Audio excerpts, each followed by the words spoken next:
Everybody, John Van Dyke here for New Jersey Exposed. Today is Friday, March 19th, 2021.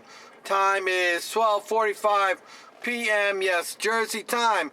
Okay, let's talk about some of the police out there. You know, those well-trained professionals that are out there risking our lives every day as they protect and serve the community. Well, these stories I'm about to present to you have to do with rapists. But not your average everyday rapists. These are special rapists. They wear a badge and a uniform and carry a gun. And the bootlickers tell us every day they're out there risking our lives as they protect and serve us. And that we should be thankful that they're out there risking their lives like that because they're protecting us. Okay, first story up. Now, this is January through March 2021. These are stories I stumbled upon doing my Google search, which was cop arrested rape 2021, and these are the stories that came up. We'll just give you a quick synopsis of it. I'll put the link in the description. First up, this one says lawsuit. Former New Jersey police officer sexually abused 14-year-old he drove to hospital for a rape kit. There's this picture. Take a good look. There it is. All right, let's find out real quick what he did. This is out of New Orleans. It's posted March 3rd, 2021. There's plenty of stories out there on this one. The family of a teenage New Orleans girl has filed a federal lawsuit against a former New Orleans police officer accused of sexually abusing the girl who he was assigned to drive to a hospital after a previous sexual assault.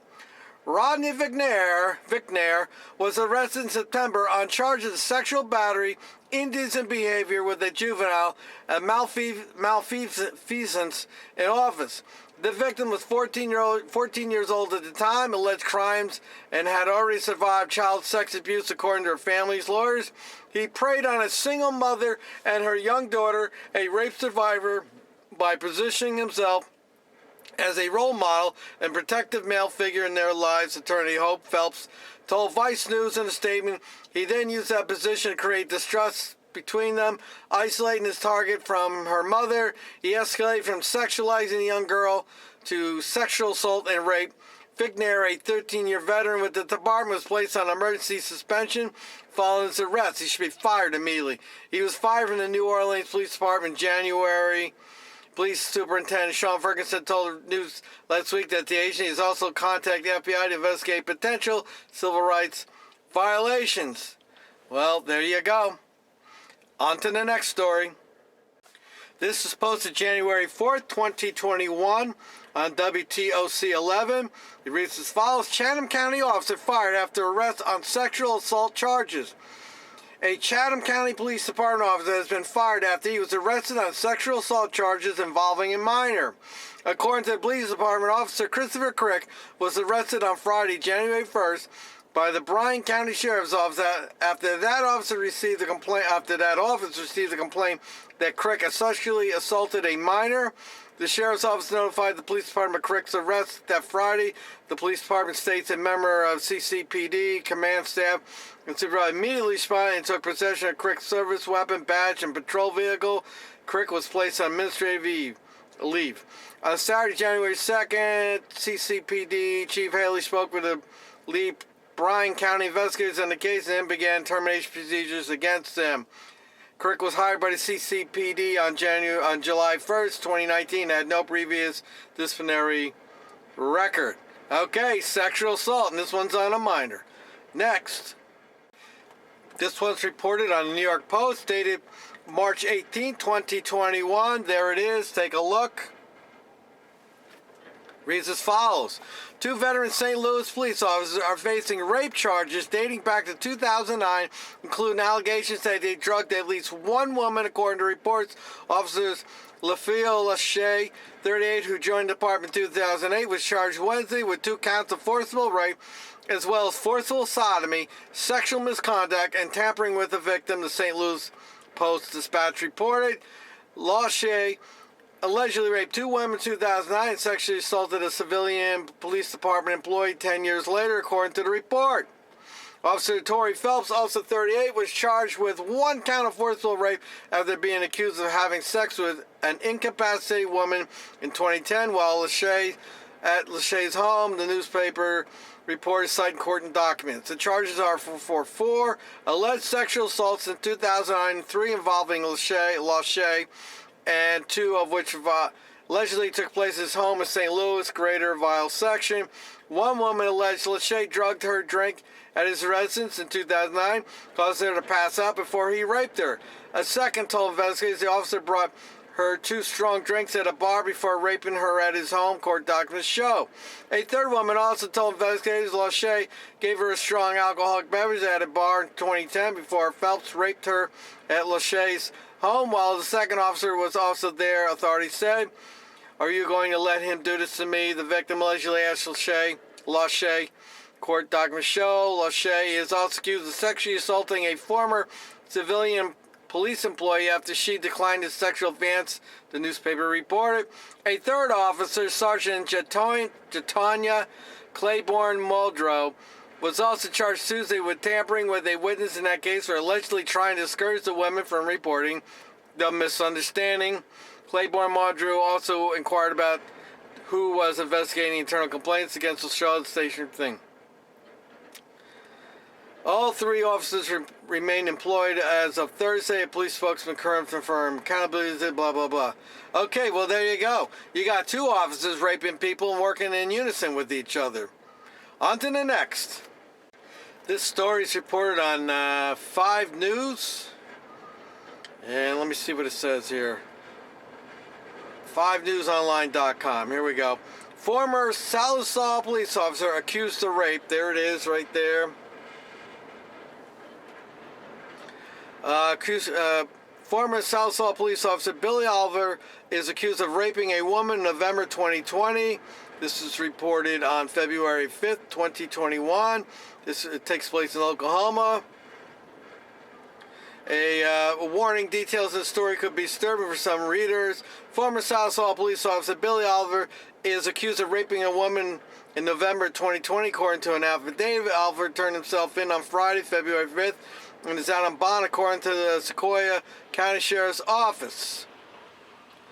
Court record states in November of 2020, a woman reached out to Sequoia County Sheriff's Office saying that she had been a victim of rape, but was afraid to make a report for fear that her attacker would kill her. She said he was a local police officer and that she was afraid no one would believe her. The woman said the assault happened a few days prior in the Applegate Cove area of Sequoia County. She also told deputies that she had been strangled during the assault and her throat and neck were sore and hurting. She said she did not want to go to the hospital in Sallisaw because she knew several of the employees. The woman told deputies on November 10, 2020, she had spoken to Oliver through Facebook Messenger. According to court records, Oliver asked the victim where she lived, but she refused to tell him. A short time later, she messaged her telling her where she lived, where she worked, what vehicle she drove, and her tag number. So he was,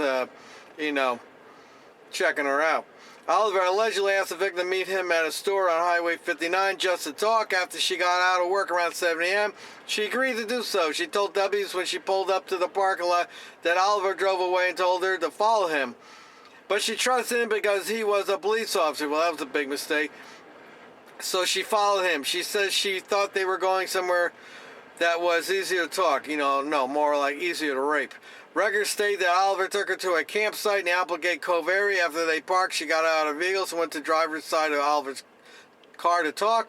She told deputies she was facing his driver's side door when he threw the door open, hit her and knocking her backwards. She says she was stunned by what happened. He then allegedly grabbed her by the throat with one of his hands and by her hair with the other and threw her to the back seat of his vehicle.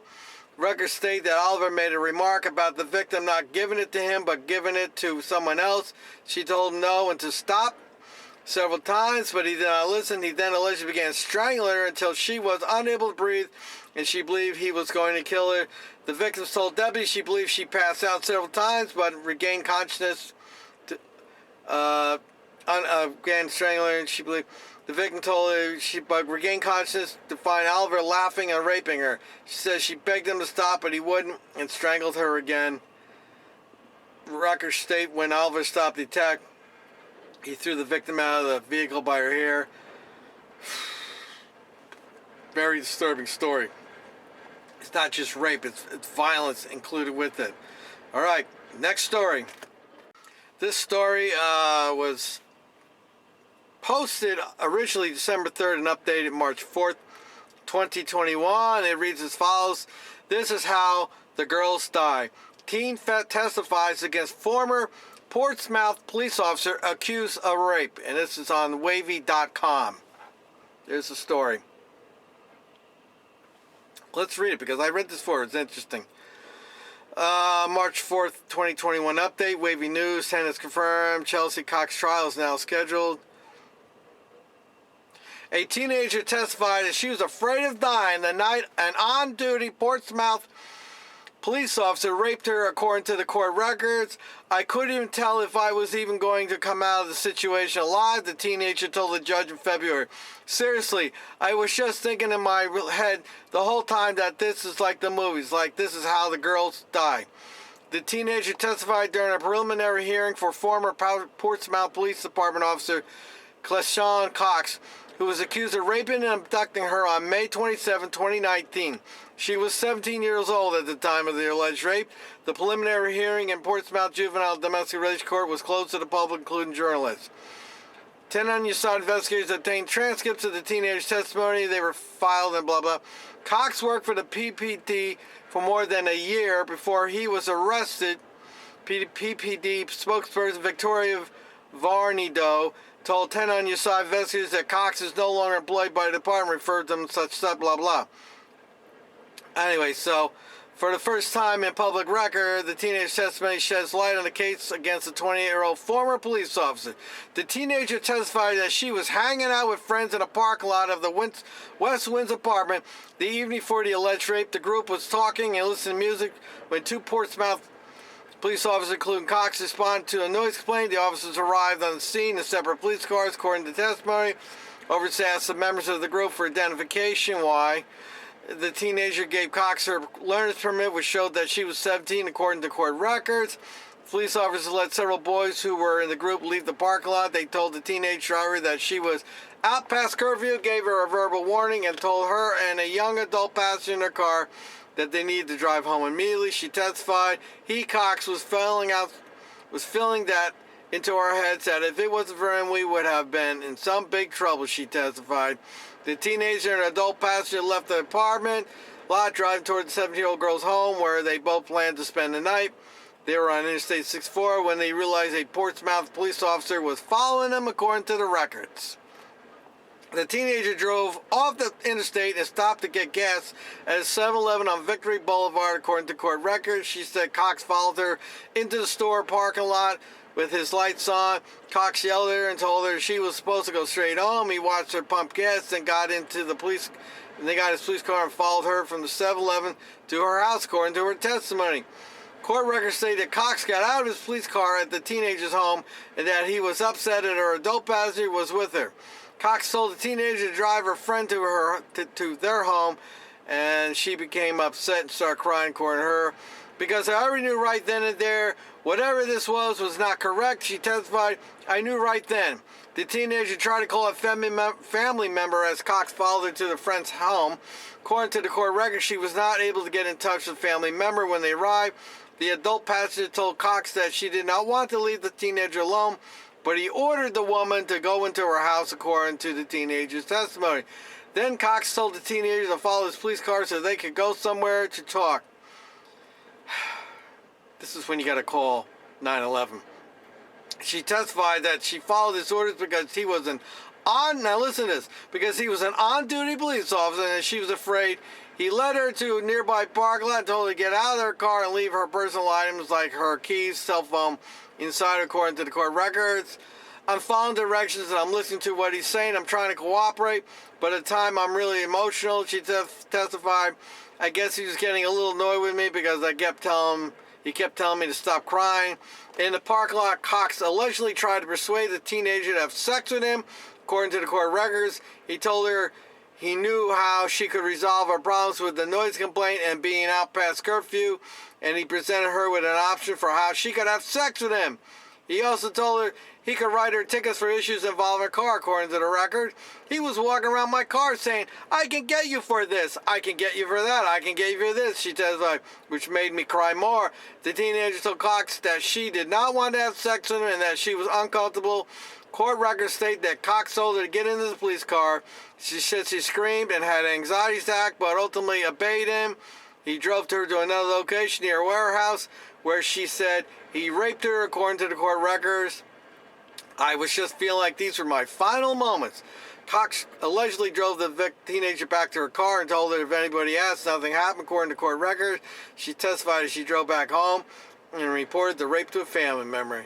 He was trying to make it seem as if I didn't do this. I was going to still be in trouble, and if I didn't, blah, blah. Okay, so I encourage you all to read this story. The link will be in the description. Next story. This story is reported on WDBJ7.com. Reads as follows. Oh, it's dated, let's see when this is dated. Published February 5th, 2021. It reads as follows. Virginia State Trooper suspended following arrest on rape charges. This is Roanoke, Virginia. A Virginia State police officer has been suspended without pay following his arrest early this week on felony charges. Derek Thompson was arrested February 4th after being indicted by a Charlotte County grand jury. Thompson has been charged with one felony count of rape, one felony count of sodomy, and one felony count of object sexual penetration. According to Virginia State Police, the agency's Bureau of Criminal Investigation, Richmond Field Office initiated an investigation after incident was reported to state police in September 2020. Officials could not disclose the details of the investigation. The report Thompson was taken into custody without incidents being held at the New River Valley Regional Jail without bond. Next story. This story is reported at Lake County News. That's lakeconews.com. And it is dated Friday, February 26, 2021. And here it is. There's a picture of the guy, too.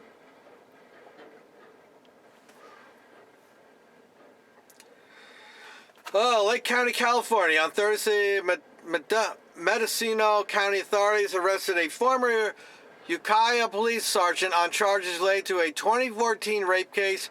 Kevin Patrick Murray, 37, of Lakeport, was taken into custody in Lake County and booked into the Mendocino County Jail Thursday morning on felony charges of rape, forcible oral copulation, and being armed in the commission of a felony, according to jail records. Murray's booking records showed that the charges in question stem from acts authorities say were committed in 2014. In the criminal complaint, the Mendocino County District Attorney's Office filed this week. Murray is charged with raping a woman sometime between June 1st and July 1st, 2014. Is facing a special allegation of being armed with a firearm during the commission of assault. Murray is being held on $500,000 bail. Wow, that's pretty steep. They must be worried about him taking off. All right, next story. This story is reported on February 11th, 2021. It's on U.S. News, and it reads as follows. Former Boise police officer charged with multiple rapes. A former Boise police officer has been charged with 9 counts of rape that prosecutors allege happened when he was still employed but off duty. Scott Wayne McMickle, 58, turned himself in Wednesday night. He has not yet had an opportunity to enter a plea, and his defense attorney did not immediately respond to requests for comments. Meridian Police spokesman Stephanie Galbraith said the investigation began late last year after someone contacted the department about a series of alleged rapes that happened in 2008.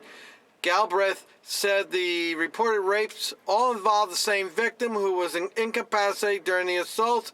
Boise Police spokesman Haley Williams said McMickle worked for the Boise Police Department for more than 3 decades, starting in 1983 and retiring as a corporal in 2015.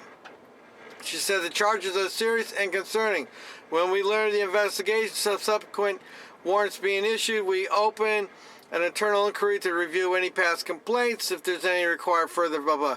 Mickle has been held at the Ada County Jail on Thursday and was expected to have a video court arraignment same day. Next. This was reported on Cincinnati.com, and let's see. It just came out. This was reported March 15, 2021. Reads as follows. Rape of unconscious man by former Loveland police officer. Sickening. There it is. Right there. A former Loveland police officer accused of sexually assaulting a man who prosecutors say was unconscious and unable to consent has been indicted on 8 counts of rape and 8 counts of sexual battery. Anthony Picard, 48, remains in custody at the Hamilton County Justice Center on bonds totaling $1 million, records show. We take all cases of sexual assault seriously, Hamilton County Prosecutor Joe Deters said in a statement Monday. But when acts like this are committed by someone in a position of power and public trust, it is especially sickening. Picard resigned from the department on February 26. Loveland city officials have said they requested his resignation. He was arrested and jailed on March 5th. Court documents say Picard sexually assaulted a man in Miami Township on January 24th after drugging him surreptitiously. Deters said the man was unconscious and unable to consent due to intoxication. That same day, 26-year-old man was examined at Good Samaritan in Western Ridge in Green Township. A police report says hospital officials reported a sexual assault to the Hamilton County Sheriff's Office. The City of Loveland and Loveland Police Department cooperate fully with the investigation once the behavior was reported. Deters said Loveland officials have said the allegations involved off-duty conduct. Picard faces a maximum of 88 years in prison if convicted on the charges. Okay, those stories I just read were reported between January 1st, 2021 and today, March 19th, 2021. This is what our well-trained professionals out there risking their lives are up to in their spare time. My advice to anybody, don't let your children be alone with them. And to you ladies out there, you badge bunnies out there who have an interest in these people with badges and guns, you might want to think twice.